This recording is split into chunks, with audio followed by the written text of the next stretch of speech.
All right, there we go. Now we're on.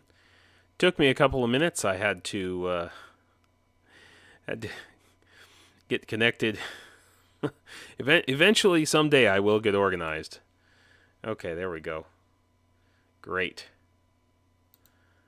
I'm sure everybody's just kind of starting to join. I'll let everybody come in. Say something when you get here. I'm going to check and make sure the stream is working from this end.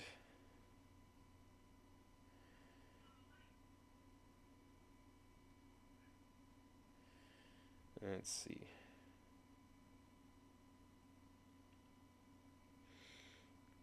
Wow, slow. If you haven't noticed from the news, winter is here. So we're going to be busting out the winter coats. I'm going to show you my winter gear today. Hello. Good morning. Good morning from Australia, or to Australia, rather. Yeah, so we're going to try to have some fun here.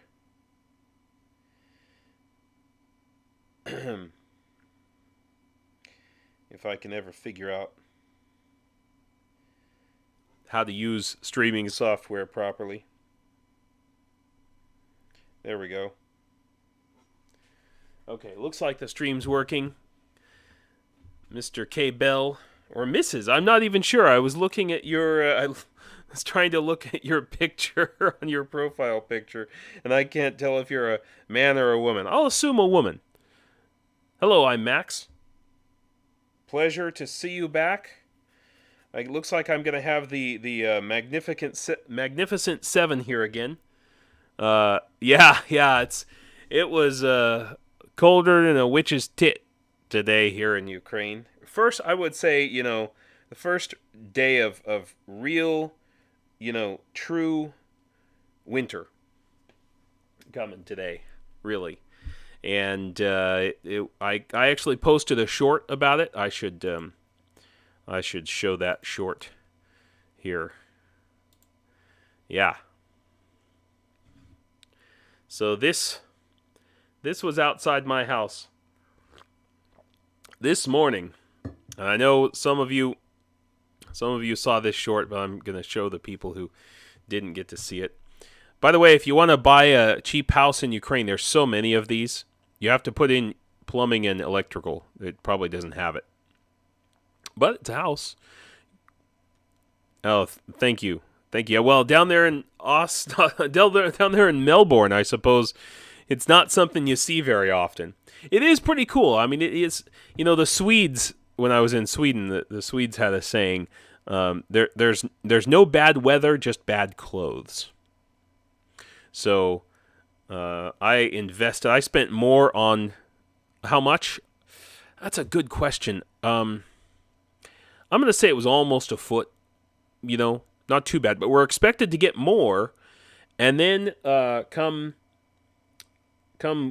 tomorrow or Wednesday, we're probably going to get some like sleet or rain.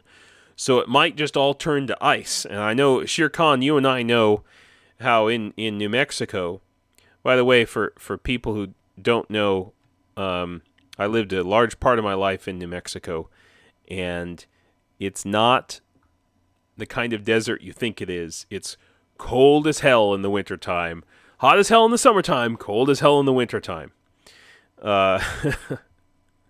Boston Oblast. Nice.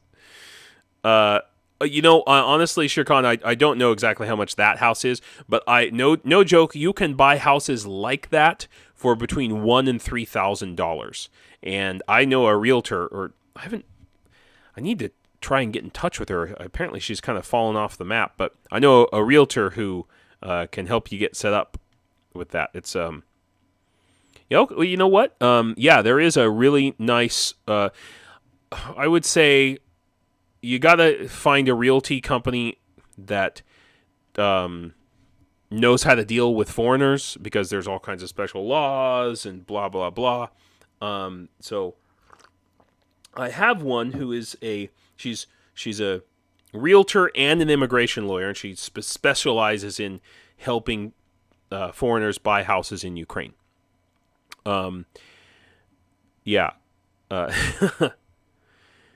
Yeah, that's a really, really great idea. I promise, I know I make promises for things I'm going to do and then they get pushed back, but I promise I've been meaning to get in touch with that realtor.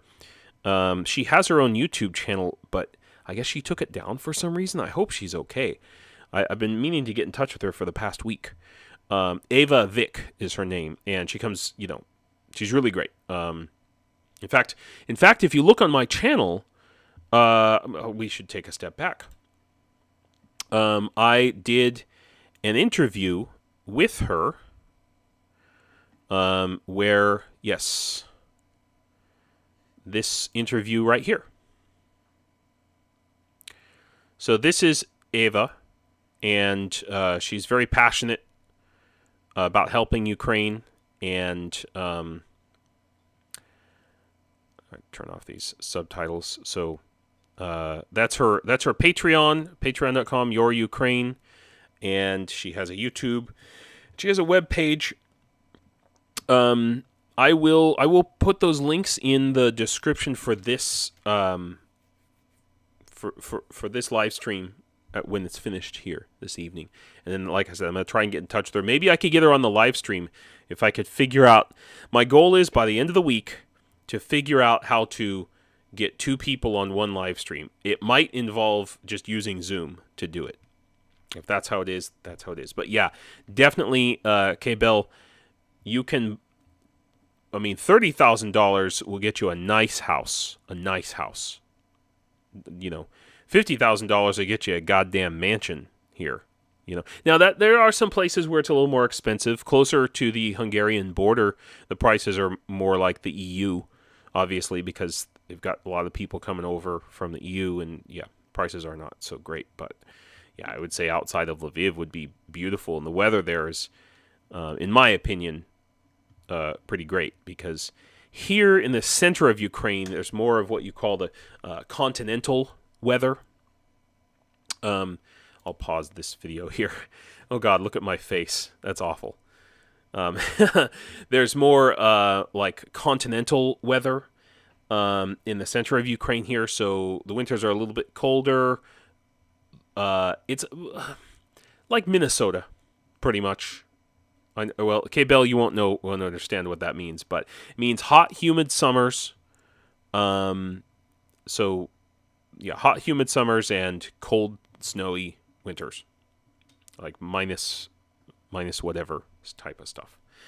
So, yeah, so I have winter gear for my civilian, and I don't have all of it. I just have my coats here. I'll show you guys maybe at the end here. Yeah, what did I put on my list of things to talk about today? Didn't I write it somewhere? Oh, look. I wrote like one of my topics. Fantastic. So we'll kind of jump around a little bit today. One thing that I wanted to talk about is I got some very interesting comments on this video, which is the how Ukraine conquered the Roman Empire. But what's very interesting is that it was all negative comments.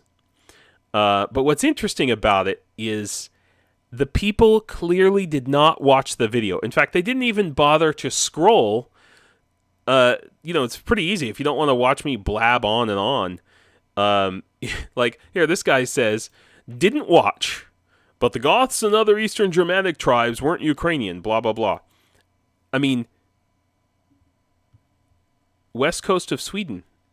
Really? Rarely any snow. Is that so? Wow. I spent some time, I'm going to say about a week, on the east coast of Sweden. Öland, the island, or is it a peninsula or an island? Anyway, Öland and Jutland in Sweden. I spent a week in Jutland and a week in Öland. Oh, sorry, Öland. I went to Gothenburg, as we would say in English, Göteborg, but I didn't make it to the sea, to the ocean while I was there. That would have been nice. Island? Okay, it's an island. Okay. Yeah, I went to a camel farm on the island of Yoland. Öland. Here, if you guys want to see something funny, I'll go to my Google Photos. 2019. Wait, is this the right? I hope this is the right one. Yeah, here we go. This is a picture of me on the island of on an island off the coast of Sweden. There you go. I was the only one in our group wearing clothes, I'm happy to say. Everybody else was buck naked. I just didn't want to do that to the camels. There you go. And by the way, this is a Viking helmet. That's why it's funny, because it's a Viking helmet based on a pattern from Uppsala, from Sweden. Yeah, I'm dressed as a Viking. By the way, this is my Viking reenactment clothing. I'm dressed as a Viking with no shirt, riding a camel. Don't ask me why. I just don't even know. This is the helmet that I brought with me to Ukraine, by the way. And just for the extra connection here, Sherkan, this helmet was made in Albuquerque. So there you are. Sorry, I know that's a little bit off topic, but all right. So yeah, obviously this is a point of interest for me. This history and the Goths and all of that. But I kind of went off on these people a little bit. Maybe I should feel bad, but I don't. I don't know if they were subscribers to me, but I did notice that my subscribers went down by 1 after I sent this message. It went from 667 to 666, which I don't know. I think I'm okay with that. Having 666 subscribers. Is that still the case? I'm not sure. Anyway, so yeah, I guess you'd call these guys trolls. I don't think they're Russian trolls. It is kind of interesting, but I did have some Russian trolls on this video. Now that's an interesting thing. So this is my video about the changes hopefully coming to the Ukrainian military, along with the new defense minister Umarov, and I hid it. I hid the comment stupidly because I should not have done this. I should deal with Russian trolls differently. But I hid the comment. But what the Russian troll said was, let me see if I can remember. You don't know what you're talking about. Ukrainian generals are chosen strictly on an ideological basis. And then something about we don't know if the effect of the Soviet Union is good or bad. Anyway, the point is, I know what they were trying to say, that because Ukraine is the N word, not that word, the other N word. Okay, I'll just say it. Ukraine is Nazi, and so it's like the things that they believe, and they do believe this stuff. It's really, really shocking. And they're so they've changed tactics. When I'm talking about the trolls and the Russian propaganda, they've become more sophisticated since Prigozhin died. I think whatever ministry took over his troll farms. And I've just noticed that they're not popping up on my videos or other people's videos as much as they were before, but instead it's changing. It's getting more sophisticated. So they're not just doing the comment sections. They're doing stuff like this, faking a screenshot of a text chat with a non-governmental organization, which I haven't translated here, but it's basically an example of the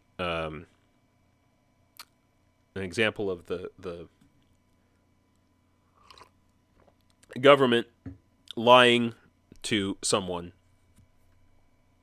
and it's it's just ridiculous.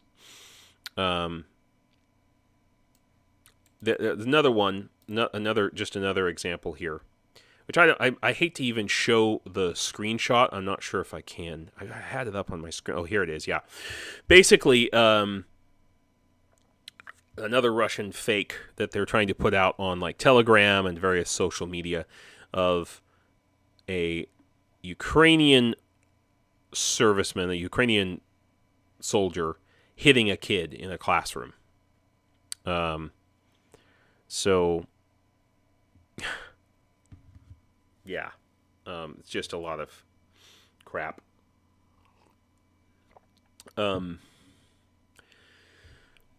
the thing about it is these kind of stupid trolls are doing Putler's work for him, and I'm not going to have any tolerance for that anymore.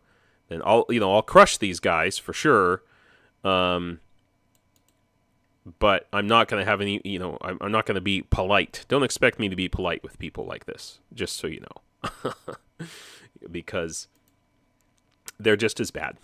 And it's not about arguing with. I think it's my thesis that I presented is entirely arguable. Okay, whether or not the Ukrainians conquered the Roman Empire, it can be argued. But to argue in such a way that clearly shows you didn't watch the video, that pisses me off.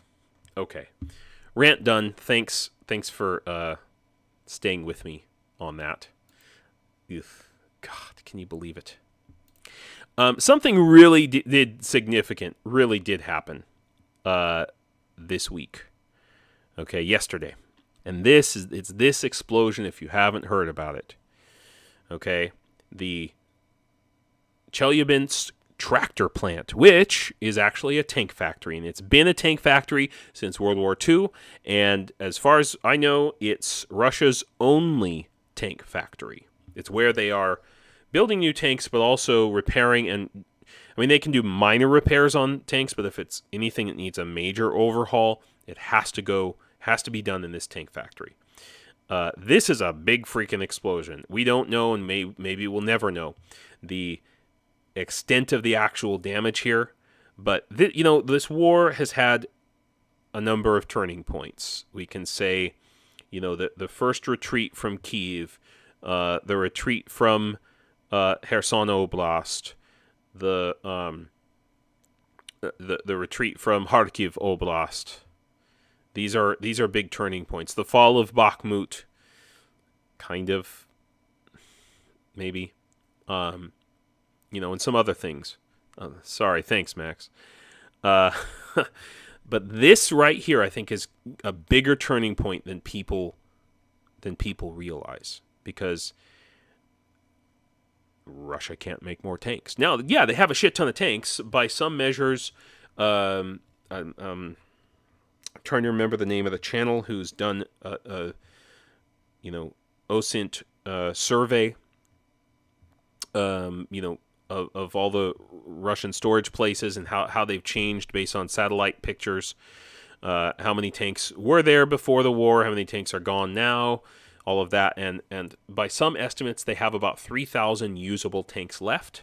They could have a lot more, but they'd have to be like, my God, taken down with a wire brush down to the bare metal on every single part. They could have a lot more, but without this, they've only got those 3,000. Now 3,000 is still a fuck ton, but it's kind of like, wow, there's an end in sight, and they are losing hardware, like crazy. And this shows that there is an end to it. It's not endless. I mean, it could take, who knows how long it could take this to rebuild this tank factory. I hope they really got it, because that's a big ass explosion. And Yeah. So this is another, what could be another turning point. Okay. And this is all about not just the stolen grain. Okay. This is connected to a bigger picture. And blockade of Russian ports. That is something that needs to happen. Somehow. That's going to be like the next turning point.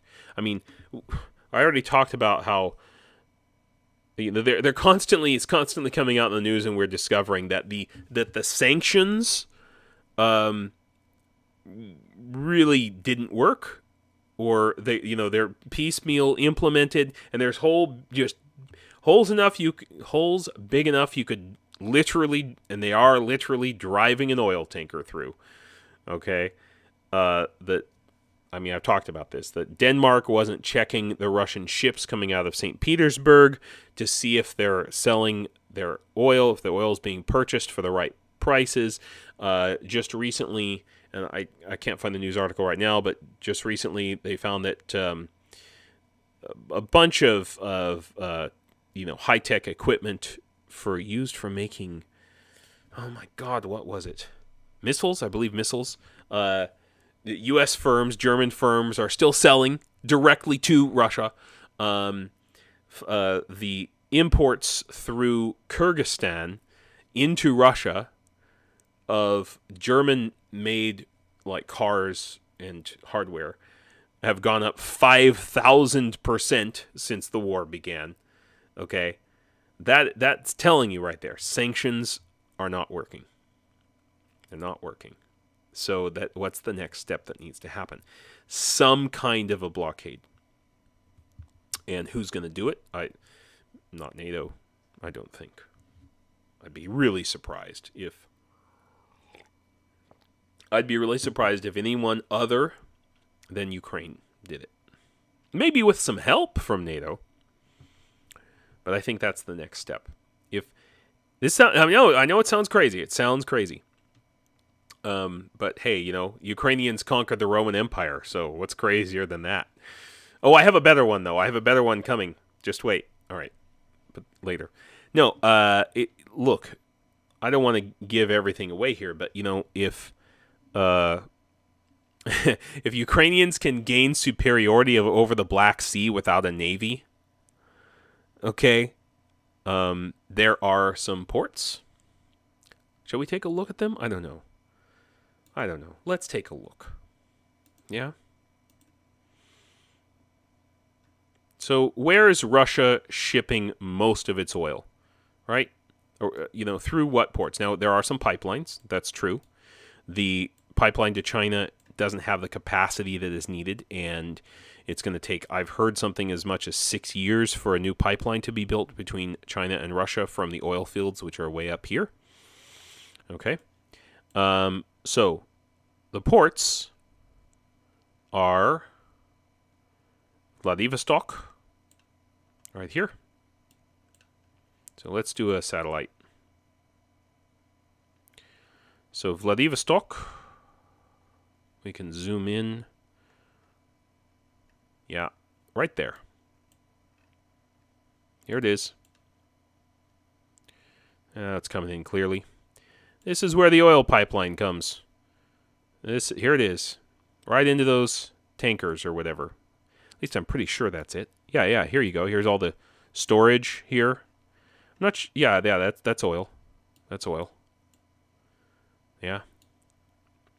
Right, here's a big old, I guess that's probably a oil tanker right there. Getting to load up. So that's a, I mean, yeah, sure, there are submarines. But is there air defense here? And what are the submarines watching for? One, for example, large object ramming into this would destroy this whole thing. This was all built with Western technology. They won't be able to rebuild it. And all of this blowing up would be a big mess. And it would be an environmental disaster, I'm sorry to say. But there we are. Now that is the main oil port for the east. There's a secondary oil port that about a third of the oil and natural gas comes out of, and it's over here. Tell me it's right here. Yeah, here it is, Korsakov. We'll zoom in on this. Boom. Is this it? Yeah. Here's a regular loading dock here, and you can see some of the storage. And I believe the oil. No, that's for shipping containers. I think the oil part is right here. Yeah. Maybe that's coal, but I think it's oil. I'm not sure. But I do know that it's Korsakov in general is the second, like about a third of the oil coming out of on the East Coast. That's a big, fat, easy target. Is this being patrolled? Is this being protected by the Russian Navy on a large basis? I hope not. I hope not. Because those two ports would totally, destroying those two ports would totally kill. That's where almost all the oil coming from Russia to India, for example, that's where it's coming out of. I don't think NATO's going to make that a target, but the only other ports that Russia can ship oil out of is St. Petersburg, and this is where their natural gas is coming out of. I think this would be a pretty hard target for anybody. I mean, but then again, they just destroyed the pipeline here with the Chinese ship. If you didn't know that, the Russians and the Chinese broke the oil pipeline that goes between Estonia. I'm sorry, it's not here. Where is it? Between Tallinn and Helsinki, basically, right over here through the Gulf of Finland. This was a couple months ago. They by dragging an anchor over the pipeline and destroyed it. So this is, the Russians are doing this too. That's why they blew up the Nord Stream 2, which a lot of people say that it was the Ukrainians. That's possible. But it was definitely the Russians doing this. This was not an accident. This here. But so that's that port, and then there's one other port, which is Arkhangelsk. Where the hell is it? There's Murmansk. I don't know. It's up here somewhere. Arkhangelsk. But the problem is that, I guess I could look, it's called Google Maps for a reason. The problem is that it's snowed in. Here we go. Arkhangelsk, Russia. Boom. Yeah. So there's some kind of a port, maybe it's like right here, where the oil is being shipped out of. In this area. It's tough to get there. There's ice. It's going to be pretty well protected. This is also where the Russian submarine fleet goes out of is out of Arkhangelsk. So I don't think that's a good target. But Vladivostok, yeah.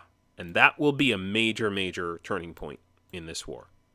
And it needs to happen soon. Very, very soon. Right here. So, I don't know. Zaluzhny, are you listening?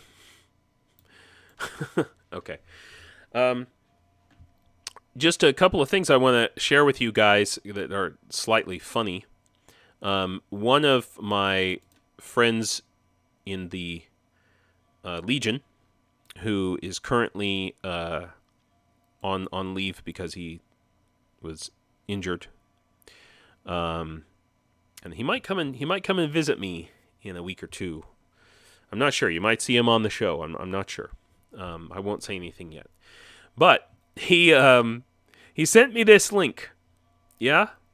So here we go. This is on eBay, UK, and this is a kopeck, or 5 kopecks, or what we call in Ukraine here a kopinka. This is like the penny. So this is 5 cents from the USSR. And here you go. You can see a picture of it. I have seen a lot of these. I'm not going to say hundreds, but I've seen a lot of these here. I've even occasionally tried to pay with these in the grocery stores just to see how they would react. I know it's awful. 115 US dollars. And this is 5 USSR cents. I mean, it's completely worthless now. I probably have some laying around the house here. This gave me an idea. This gave me an idea. And tell me if I'm stupid. Tell me if I'm dumb. Okay, I've been wanting to do this for a while. I've been wanting to present this. How do I say this? The thumbnail for this live stream is this. Hope you can see this okay. Okay, come on, James, get the lighting right. So this is a really, really cool, it's a kitchen magnet, yeah. And I came across this in the post office, Ukropochta. I can't remember how much it was. It wasn't too expensive. What an amazing collector's item. So if you can't tell what that is, this is Patron, the anti-mine dog. He's pissing on a Russian missile, Tochka U or something like that, while a farmer, Ukrainian farmer in a tractor, hauls a... It looks like he's hauling a tank. Oh, no. Maybe... Oh, it looks like... Yeah, okay. He's hauling a tank, but it looks like he's using it to farm his field, like plow his field. And then in the background here, there's a bunch of like destroyed Russian armor and airplanes and tanks and everything else. So this is amazing. Oh, you bought the stamps. That is fantastic. That's what I was gonna do. I actually bought several of these, and I think I'm going to put them up on this site for people to be able to buy, as opposed to, oh my gosh, James. There. As opposed to on the most of this stuff, you pay money, you buy it, and as I said, Fire Marble purchased one of these, and as soon as that money comes through on Shopify, it might be there right now, in fact. I didn't see it today. Oh,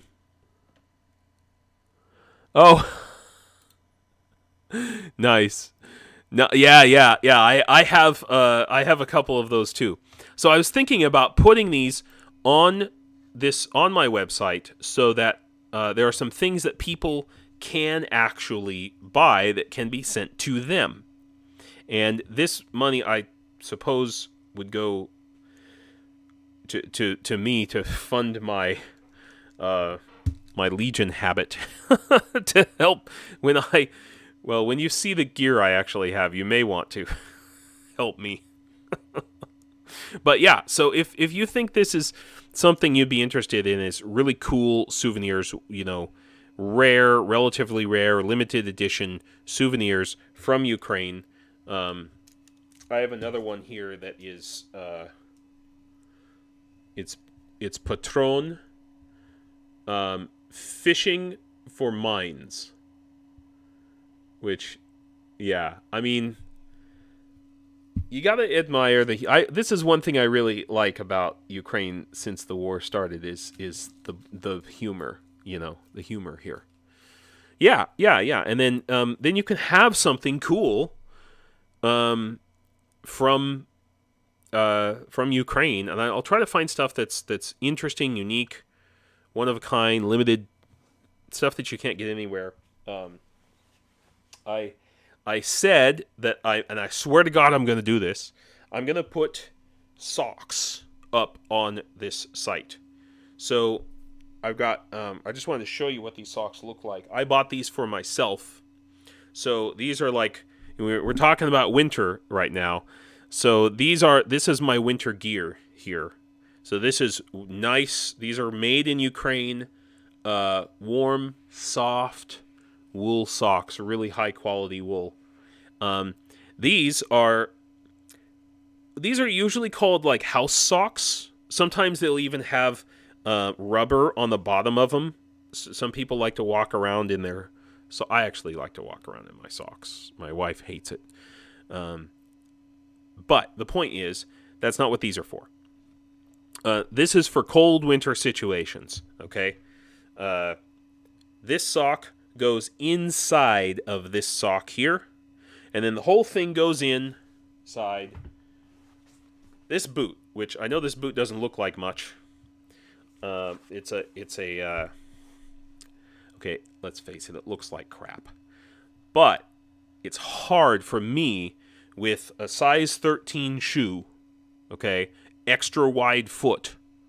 Size 13 extra wide. Now, in European sizes, that's a size 48, okay?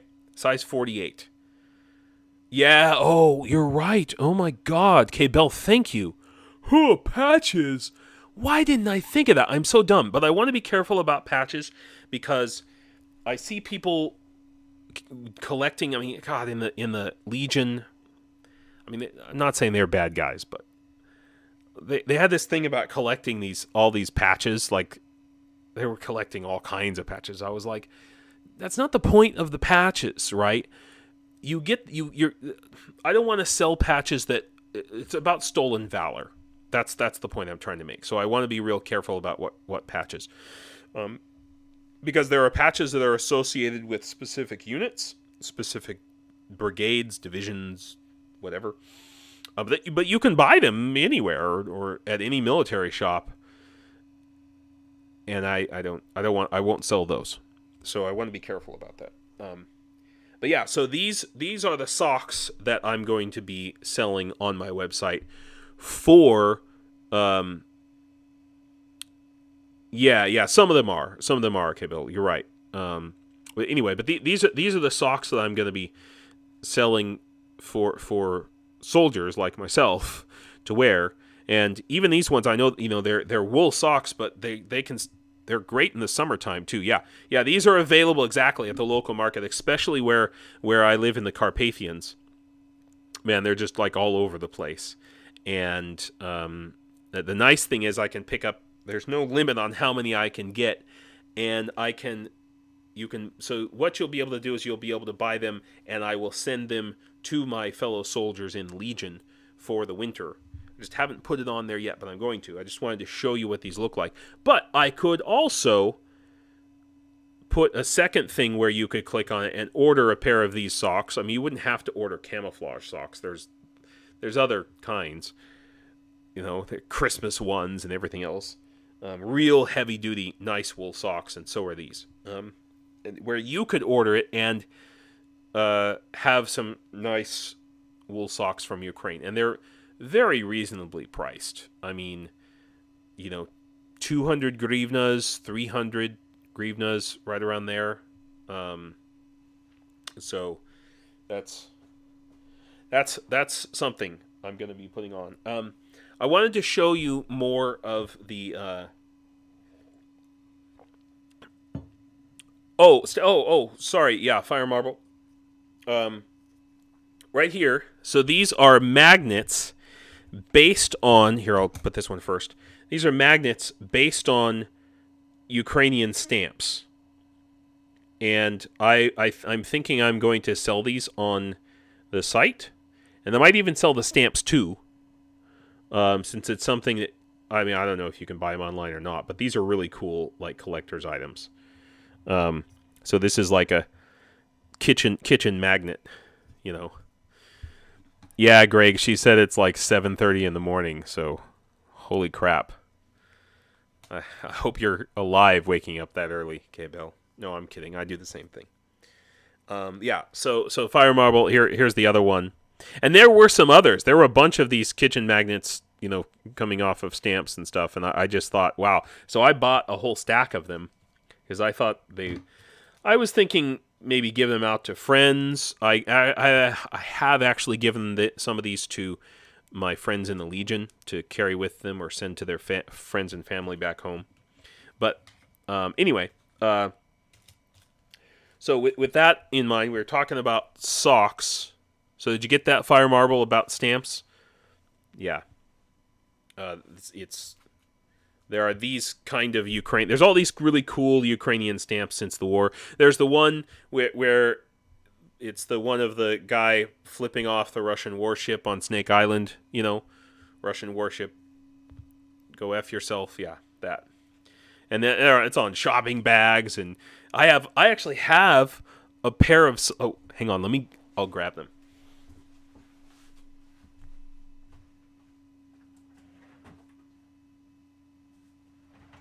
Okay, I can only find one, and I haven't found these since. I bought these last year, but so it's a pair of socks, and it says, "Russian warship, go F yourself."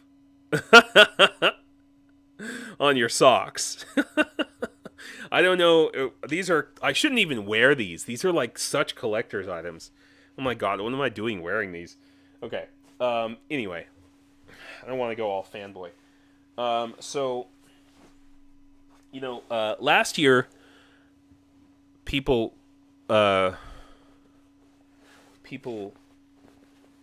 sent me, I think collectively over the year, like friends, close friends and relatives, okay, sent me a total of about $300. And a lot of that I used to buy things like medicines. And I should have, I took like some pictures and stuff, but it's like when you're carrying stuff, I didn't have time. Anyway, I didn't document it the way I should have. But one of the things that I bought, this was really cheap. I think it was about 500 600 grivnas, okay?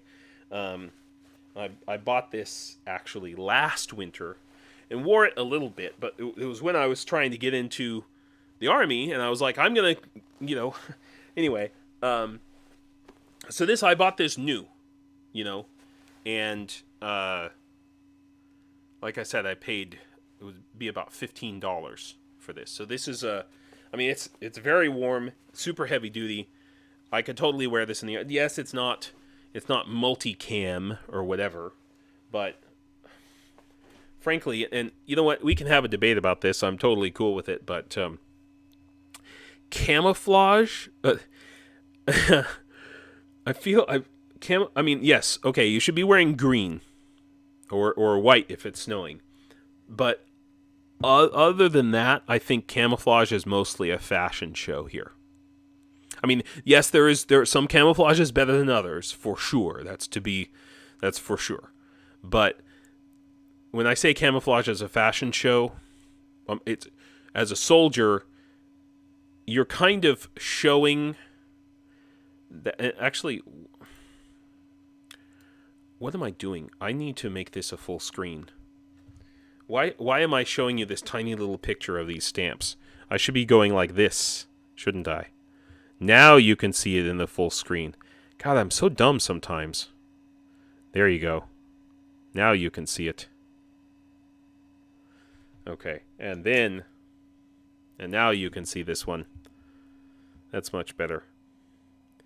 And K-Bell, you told me last time I was trying to show some stuff on the screen, and you said, yeah, it's too small, it's up in the corner.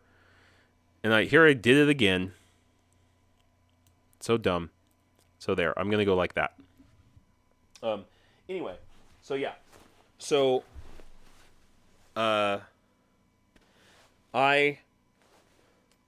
this is probably what I will wear this winter when I go back to training here. Now, the crazy thing is, though, I have found these like I was saying before, I found these in the secondhand shops for much less. I mean, first of all, paying $15 for this is amazing. Okay, first of all. But I don't think you could do that now. I think they're higher priced. But I could probably pick it up for, like $5. This coat, now I bought this coat. This is it's not down, but it's a light. I don't like the puffy jackets that are sewn that make you look like the Michelin Man. I think that sucks. This is all synthetic. Okay, so this is meant to go over that, right? So I can wear this coat, and if this still isn't warm enough, this is like extra large size goes over the top of that. That's exactly what this is for. Layers, layers, layers, layers. That's what that's all about. I wanted to show off these pants. I paid way too much for these pants. 200 grivnas. That's like $8 maybe, something like that. Yeah, perfectly good condition. Camouflage pants. Now I do have. It is a rainbow of camouflage. But again, I don't care. My feeling is, and correct me if I'm wrong. If you are in the Legion, or you have been, or you watch this later, correct me if I'm wrong. But to some degree, having all matchy-match camo and, expensive high-end, as they call it, Gucci gear, doesn't make you a better soldier. It makes you look like you might be a better soldier, and maybe that counts. Maybe that counts for something. I'm probably not going to be a good soldier, or a high quality soldier. I mean, at least when I first get in. So it's probably okay that I'm wearing, a rainbow coalition. For instance, like this. Look at this awful stuff. I think this is German. I've been told by a veteran this is German. I've also been told that this is actually really good camouflage for certain parts of Ukraine, particularly in the woods and tree lines in the spring and summer. So these are pants, ripstop pants.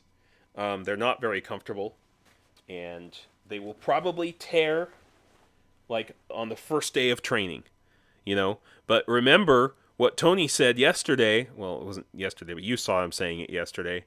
He said his pants tore like the first day. It's the first thing that's going to happen, okay? So I'd rather have what I was told by really experienced veterans who had come back from the front was, don't spend a bunch of money on gear until you get out there and know what your unit has.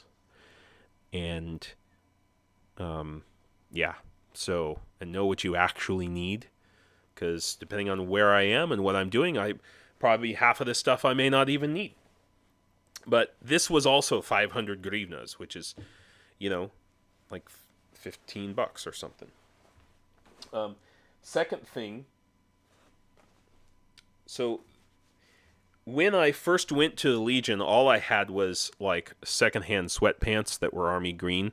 I ended up giving them all away because every time somebody tore their pants in training, I would take the pants, fix them up, and sew them and wear them. So I ended up with, this pair I actually brought back home with me, and this had a major tear in the leg. The whole leg was just open. And I paid for. I had this pair of pants and this pair of pants, both repaired. I think it was 40 grivnas. 45 grivnas. That's like slightly more than $1. Okay. And look at these. I got myself some reasonably expensive, although everybody says this digital camo sucks here. Whatever. But this is multicam. Ooh, the all special multicam that people think is great. This was off of some, it was a Kevlar vest that somebody stupidly decided to test the theory of whether or not a Kevlar vest could be pierced by a blade. And then they tore it to shreds, and All that was left was the fabric, and then they took the Kevlar out of it. God knows who did what with that. But there was a bunch of this fabric left over. I think this is like British jungle camo. And I just said, you know what? Because these had to have a full repair in the leg again, but they were too skinny for me because I'm too fat. So I said, here, just put this in there. I took this to a seamstress who lives down the street from me, and 40 grivnas, and I got myself a nice pair. I literally have, I'm counting 4 pairs of multicam pants that are all just hand-me-down. I ain't proud, okay? At all. And I've got this is so everybody's all about these battle shirts, and I told you the story about my $13. Thank you, K-Bell. So everybody's all about these battle shirts, and we talked about them in the previous stream because I wrote my call sign on my commander's like 4,000 grivna battle shirts, and my call sign was AIDS. Oh, just fun fact, somebody, not a troll, just a dummy, on that video commented that I spelled aid wrong because they thought I was trying to say I gave aid to Ukraine. They didn't watch the video. Again, they just said, you spelled aid wrong. I said, no, that's not true. Anyway, so here, I think I have, oh no, I gave away the pants that matched these because one of the guys in my training needed, he didn't have any, he had 1 pair of pants. Okay. But anyway, these were from the giveaway pile again. And luckily, like they fit me because I guess most people are small, not just in Ukraine, but in general. Like, I was like the biggest guy there, or one of the biggest, like, and I was like, so these, nobody wanted them because they didn't fit anybody. So yeah. Woohoo. Yeah. Here's another example. Somebody took this.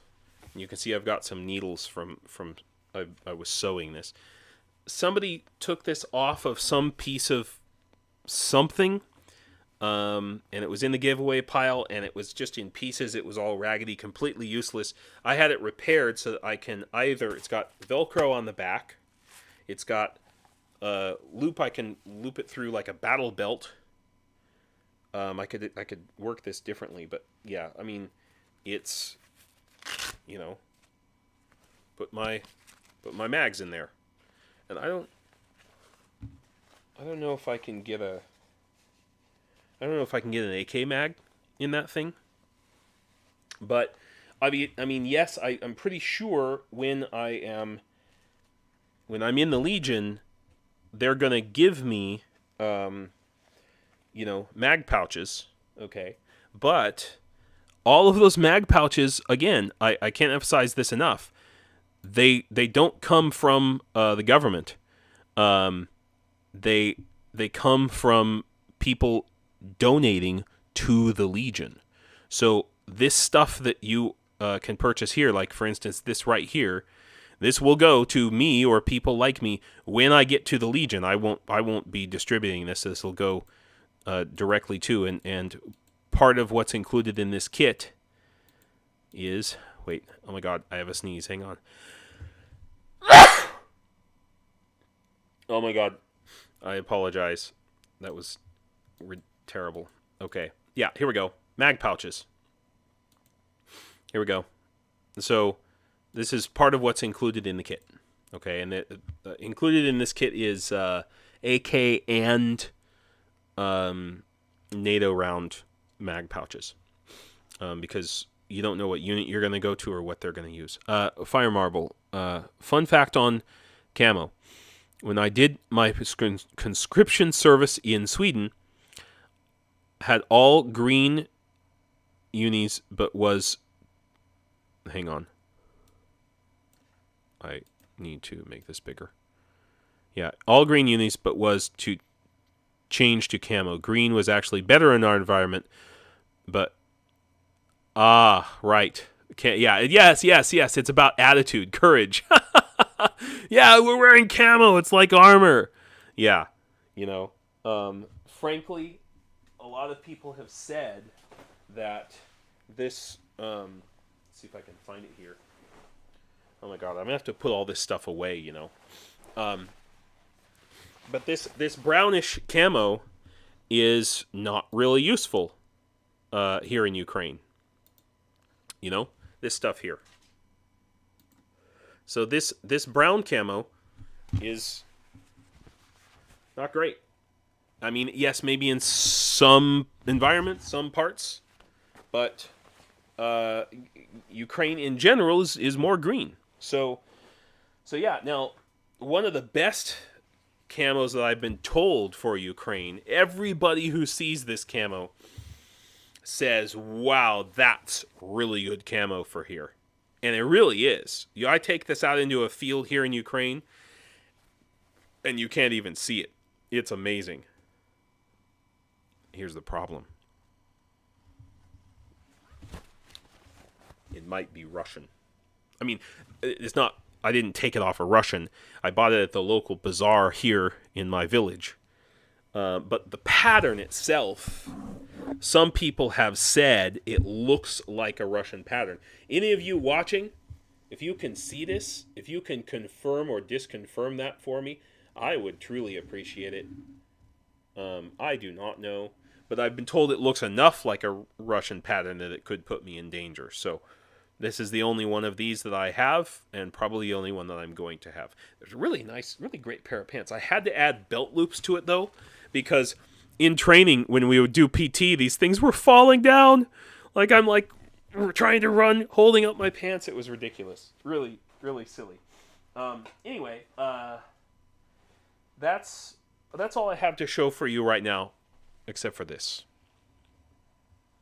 And this is a secret just for the people who've stayed till the end of the live stream. The Magnificent Seven, if you're still there.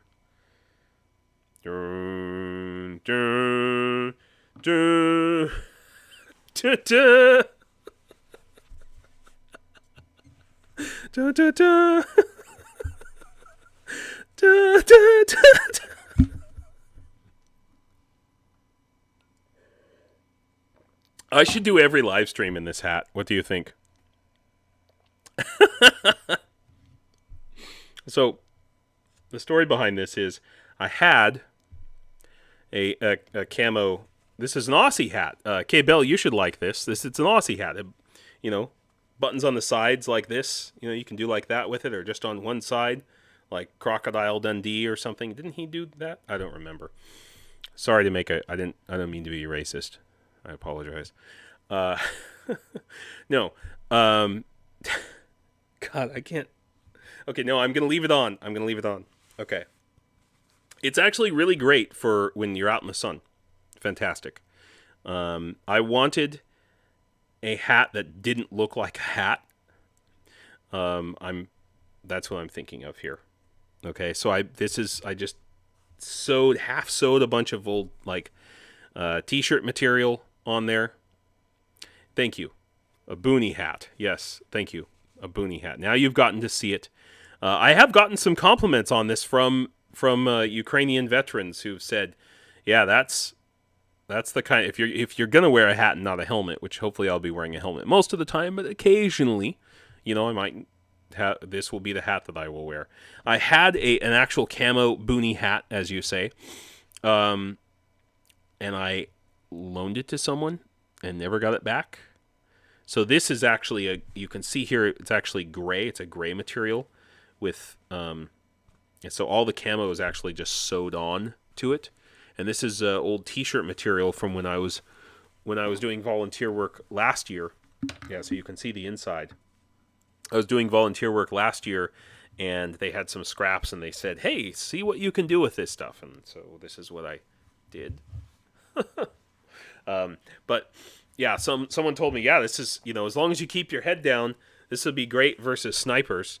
Although one person said, yeah, the sniper will probably just feel sorry for you, and just say, well, that guy's not worth a bullet with a hat like that. Anyway, so that's my fun for today. Tomorrow I'm going to show you, I'm going to talk about real news too, but I'm going to show you my Soviet Army winter boots. Okay, I think it'll be tomorrow. Hopefully I have time to go get them. Yeah, they are freaking awesome and warm as hell. Perfect for this winter. So, with that, thank you all. Thank you all for coming. Thank you for your support. Thank you for watching this show. And Slava Ukraine. Do побачення.